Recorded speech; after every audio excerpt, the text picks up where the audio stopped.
বাগদেবী আজকে একটা রেখা বলবো, হৃদয় রেখার সম্বন্ধে বলবো। এটাকে আমরা বলি হৃদয় রেখা।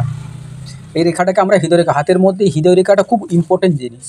হৃদয় রেখাতে আমরা কি কি দেখতে পারি? যাদের যত বড় হবে, যারা এরকম বড় যদি থাকে, তাদের সাকসেস, সফলতা, প্রেম, ভালোবাসা, শারীরিক, আর্থিক, সাংসারিক জীবন ভালো হয়ে থাকে। এবারে দেখবেন এই হৃদয় রেখার পরে শুধু সবার কিন্তু এরকম থাকে না, অনেকে দেখবেন হৃদয় রেখাগুলো এরকম নিচের দিকে নেমে যাচ্ছে।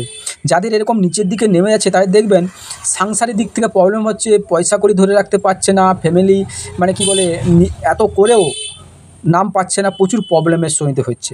আবার আরেকটা দেখবেন অনেক হৃদয় রেখা দেখবেন এরকম উপরের দিকে উঠে যাচ্ছে। এদের দেখবেন রিলেশনশিপ, শারীরিক মানে কি খুব ভালো থাকবে যদি না কাটাকাটি থাকে। কাটাকাটি থাকলে আবার এই সময়টা আমরা এইখান থেকে কাটাকাটি যদি এরকম ধরো কারো করে যে এইরকম গেছে, ধরো এরকম কাটা আছে, এই যে কাটাটা, এই সময় যদি একটা ক্রস চিহ্ন টাইপের হয়, তাই কিন্তু এটা শারীরিক অসুস্থতার যোগ দেখা যায়। ঠিক আছে, এইরকম।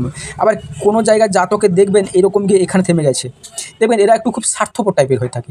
এরা খুব নিজের দিকে থাকে, লক্ষ্য করে নিজের ফ্যামিলির দিকে তাকাবে, নিজেরটা করবে, অন্য সমাজ সেবা হয় না। কিন্তু এই যে রেখাটা আছে, এই রেখাটা দেখুন, এরা নিজেদের থেকেও দেখবে, কিন্তু তাদের সঙ্গে যারা আছে আত্মীয়, বন্ধুবান্ধব, পাড়া প্রতিবেশী, তাদেরকে নিয়ে ভালো থাকতে চাইবে, একটু ঘুরতে চাইবে, একটু ভালো থাকতে চাইবে, সবাইকে হাসি খুশির মধ্যে নিয়ে থাকতে চাইবে।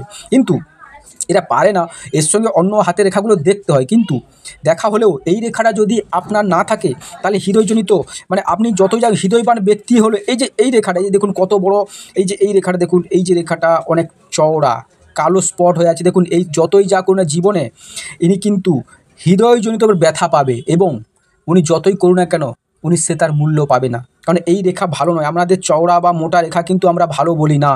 হৃদয়জনিত দেখুন এই রেখাটা কিন্তু স্পষ্ট নেই, দেখুন এখানে গিয়ে একটুখানি ব্যান্ড হয়ে গেছে, এখানে চওড়া চওড়া রেখা হলে কেবে দেখুন মাঝে টুপ টুপ টুপ টুপ টুপ হয়ে আছে, এরকম যে এইরকম হয়ে আছে, কালো কালো ছোপ ছোপ হয়ে আছে। এই ছোপ ছোপগুলো কেবে আপনার মনের মধ্যে বাধা, উচ্চবাচ্য কথা শুনতে হবে, ফ্যামিলি দিক থেকে আপনাকে কেউ দেখবে না, ফ্যামিলির দিক থেকে আপনাকে দেখবেন একটা মোটিভেশন মানে কি বলে দাবিয়ে রাখার চেষ্টা করবে, আপনার বড় কথা কেউ শুনবে না, এরকম হয়ে থাকে। আবার অনেকে দেখবেন এরকম রেখা গিয়ে ঠিক এরকম বেঁকে গেছে। ইনি যতই যাকে ভালোবাসুস না, আপন করুক না কেন, সেই ব্যক্তি উনাকে ধোকা দেবে, এবং সেই ব্যক্তির কাছ থেকে উনি ধোকা খাবে, এবং উনি যাকে ভালোবাসে উনি তাকে পছন্দ করবে না। অনেকে দেখবেন এরকম রেখার পিছনে এরকম এরকম হয়ে যায়, এরকম দেখবেন হয়ে থাকে। তখন এরা কি হয়, ক্ষেত্র বিশেষে রোমান্টিক হয়ে থাকে, বাবা মাকে দেখার ইচ্ছে অনুভব করে, কিন্তু অনেক সময় দেখতে পারে না। আবার অনেকে দেখবেন এই রেখাটা আবার এইখানে নেই, কিন্তু আবার দেখা যাচ্ছে এখানে হয়ে আছে, এরকম হয়ে আছে। দেখবেন তাদের চারিত্রিক প্রবলেম হয়ে থাকে। তারা একটু ফ্যামিলি থেকে মানে যতই বাড়িতে স্ত্রী থাকুক না কেন, দেখবেন ওই কিন্তু অন্য জায়গায় কোথাও একটা অ্যাফেয়ার্সে জড়ে আছে। আবার এইরকম যদি শিকল আকৃতি হয়ে থাকে, এরকম আরও তো বেশি সিচুয়েশান